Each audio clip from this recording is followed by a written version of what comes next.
Assalamualaikum warahmatullahi wabarakatuh. Kami dari kelompok 4, 10 IPA 3 ingin mempresentasikan tentang Kerajaan Ternate Tidore.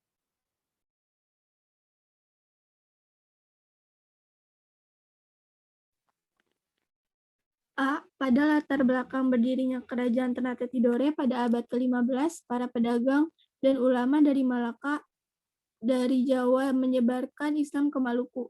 Dari sini muncul 4 kerajaan Islam di Maluku yang disebut Maluku Kiai dan Ternate yang dipimpin Sultan Zainal Abidin, Kesultanan Tidore yang dipimpin oleh Sultan Mansur, Kesultanan Jailolo yang dipimpin oleh Sultan Sarajati, dan Kesultanan Bacan yang dipimpin oleh Sultan Kaici Buko. Pada masa kesultanan tersebut, berkuasa masyarakat Muslim di Maluku sudah menyebar hingga ke Banda, Hitu, Haruku, Makian, dan Halmahera. Kerajaan Ternate dan Tidore yang terletak di sebelah Pulau Halmahera, Maluku Utara merupakan dua kerajaan yang memiliki peran yang menonjol dalam menghadapi kekuatan asing yang mencoba menguasai Maluku. Dalam perkembangan selanjutnya, kedua kerajaan ini bersaling memperebutkan hegemoni politik di kawasan Maluku. Kerajaan Ternate dan Tidore merupakan daerah penghasil rempah-rempah seperti pala dan Aceh, sehingga daerah ini menjadi pusat perdagangan rempah-rempah. Wilayah Maluku, bagian timur dan pantai-pantai Irian Papua dikuasai oleh Kesultanan Tidore, sedangkan bagian besar wilayah Maluku, Gorontalo dan Banggai di Sulawesi dan hingga ke Flores dan Mindanao dikuasai oleh Kesultanan Ternate. Kerajaan Ternate merupakan puncak kejayaan pada masa bulan, sedangkan Kerajaan Tidore mencapai puncak kejayaannya pada masa pemerintahan Sultan Nuku. Persaingan di antara Kerajaan Ternate dan Tidore adalah dalam perdagangan.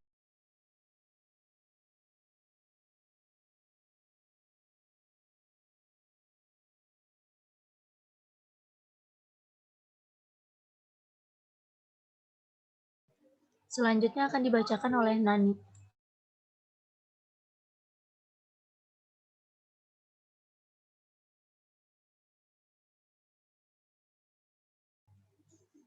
Maaf, selanjutnya akan dilanjutkan oleh Lintang.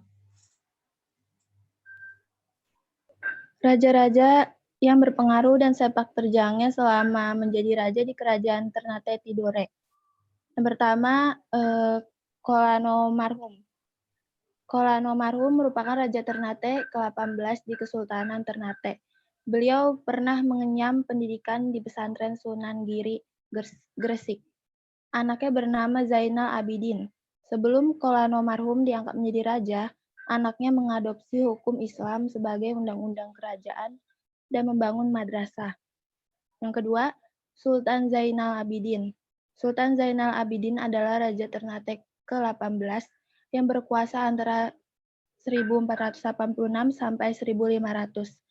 Dia adalah penguasa Ternate pertama yang menggunakan gelar Sultan sebagai gelar raja di Ternate, menggantikan gelar Kolano yang digunakan pendahulunya. Yang ketiga, Sultan Bayanullah. Sultan Bayanullah tercatat sebagai penguasa Ternate kedua yang memakai gelar Sultan setelah ayahnya, Sultan Zainal Abidin. Sultan Bayanullah beristrikan Sultanah Nukilah, putri dari Sultan Al-Mansur dari Tidore, mertua sekaligus pesaingnya. Baik Sultan Zainal Abidin ataupun Sultan Bayanullah, keduanya memiliki andil dan pengaruh yang sangat besar dalam sejarah Islamisasi Kepulauan Maluku. Keduanya juga memiliki hubungan dan jaringan intelektual spiritual yang erat dengan pusat-pusat keislamian lainnya di Nusantara, seperti Jawa, Pasai, dan Aceh. Yang keempat ada Sultan Babuloh. Masa pemerintahan Sultan Babuloh berlangsung pada 1570 sampai 1583. Masa itu disebut sebagai masa paling spektakuler dalam sejarah Kesultanan Ternate, sebab dia merupakan pemimpin yang menaklukkan bangsa asing, yakni Portugis. Di bawah kepemimpinan Babullah, Kesultanan Ternate menggapai masa jayanya. Kombinasi dari pengaruh sosiopolitik agama Islam, imbas dari keberadaan Portugis, atau yang sebelumnya menyuplai persenjataan, serta mendorong penyeragaman pertanian cengkeh demi efisiensi, serta harga cengkeh yang semakin melonjak, memperkuat dan memperluas cengkeraman Ternate atas jalur perdagangan rempah. Yang kelima, Sultan Sibori. Pada masa pemerintahan Sultan Sibori, Kesultanan Ternate sempat jatuh ke sistem vasal pemerintahan Belanda. Sultan Sibori terpaksa menandatangani perjanjian dan melibatkan Ternate sebagai daerah monopoli VOC. Yang keenam, Sultan Muhammad Tahir Apitalaw. Nama lain dikenal dengan sebutan Sultan Motahuddin Muhammad Tahir, merupakan Sultan Tidore yang ke-32 dan berkuasa sekitar tahun 1810 sampai dengan 1821 Masehi.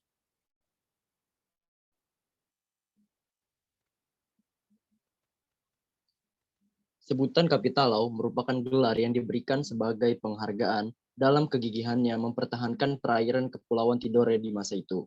Sebagai panglima perang dan kepala staf Angkatan Laut, makam Kapitalau terletak di kota Sowaslo, Kecamatan Tidore, tepatnya di kawasan Kedaton Kesultanan. Kondisi makam hingga saat ini cukup terawat dan sudah mengalami pemugaran. 7. Sultan Jafar Shah. Sultan Jafar Shah lahir 1955 sampai dengan wafat di Jakarta pada tanggal 13 April 2012 pada usia 67 tahun, adalah Sultan atau pengusaha ke-36 Kesultanan Tidore atau Sultan pertama setelah terjadi kevakuman penguasaan sejak 1967. Ia diangkat menjadi Sultan sejak 1999 dan sejak itu aktif dalam mendorong berdirinya Provinsi Maluku Utara. Jasanya yang lain adalah mendorong berdirinya kembali Kedaton Tidore di Sowaslu setelah runtuh pada tahun 1912. Jafar Shah wafat karena penyakit liver setelah dirawat di RS Husada, Jakarta. Ia digantikan oleh Sultan ke-37, Hussein Shah.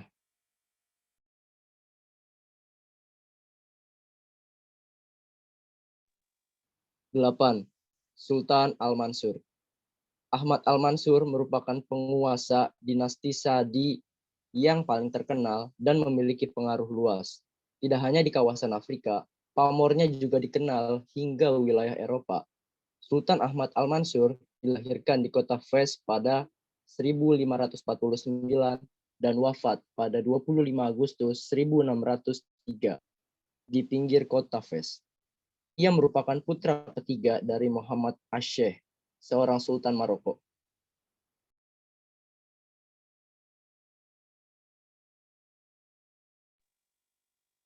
Al-Mansur diangkat menjadi penguasa Maroko ke-6 dari dinasti Saadi pada 1578.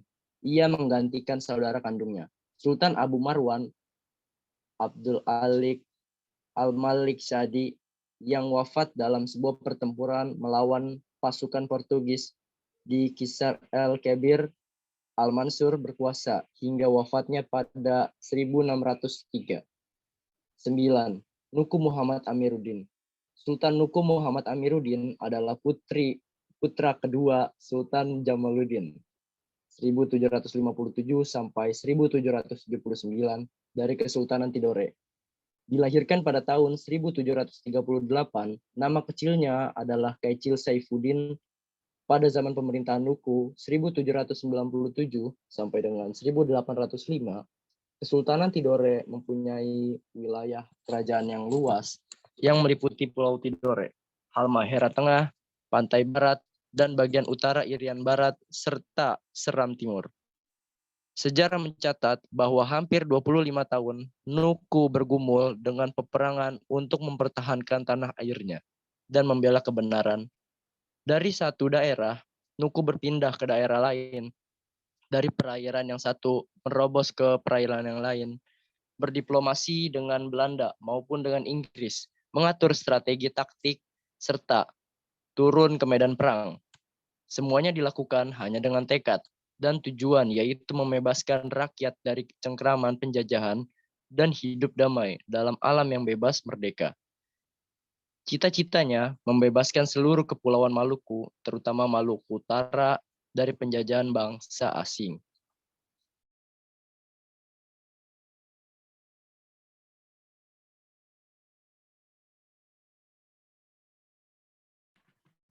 C. Kehidupan ekonomi, politik, sosial, dan budaya di Kerajaan Ternate Tidore.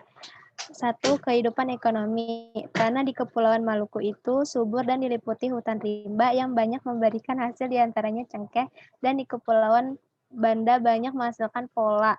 Pada abad ke-12 pemerintahan Parempa meningkat, sehingga cengkeh merupakan komoditi yang penting. Pesatnya perkembangan perdagangan keluar dari Maluku mengakibatkan terbentuknya persekutuan. Selain itu, mata pencaharian perikanan turut mendukung perekonomian masyarakat. Yang kedua, kehidupan politik. Kehidupan politik di kawasan Kepulauan Maluku sangat dipengaruhi oleh aktivitas perdagangan rempah-rempah. Kedatangan bangsa-bangsa barat di kawasan ini mempunyai andil yang sangat besar di dalam pertikaian antar kerajaan di Kepulauan Maluku. Bangsa barat pertama yang datang adalah Portugis, bahkan tahun 1512 bersekutu dengan Ternate dan membangun benteng pertahanan. Lalu Spanyol datang dan membangun persekutuan dengan Tidore. Keterlibatan kedua bangsa asing itu memperuncing pertikaian yang terjadi antara kedua bangsa selesaikan oleh Paus melalui perjanjian Saragossa.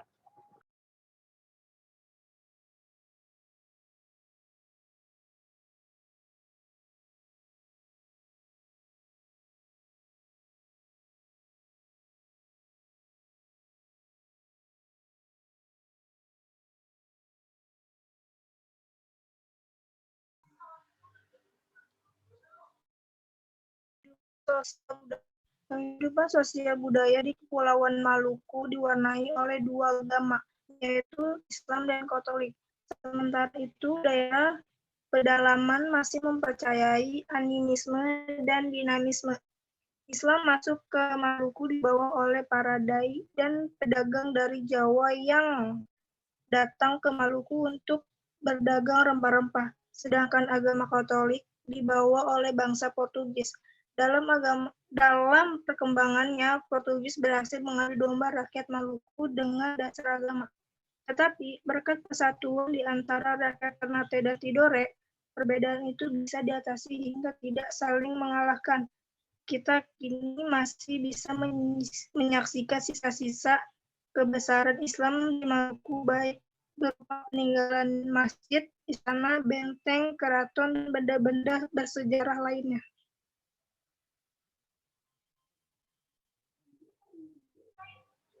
D.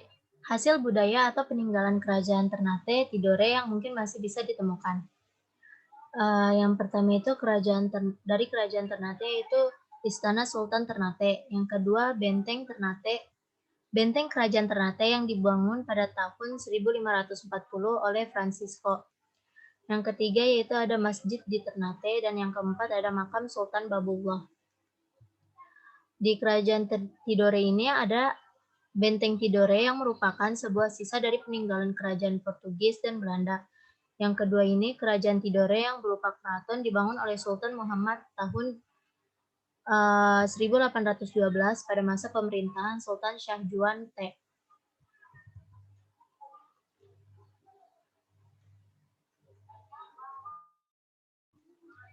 Sekian presentasi dari kami kelompok 4 dari kelas 10 IPA 3. Mohon maaf jika ada kekurangan. Assalamualaikum warahmatullahi wabarakatuh.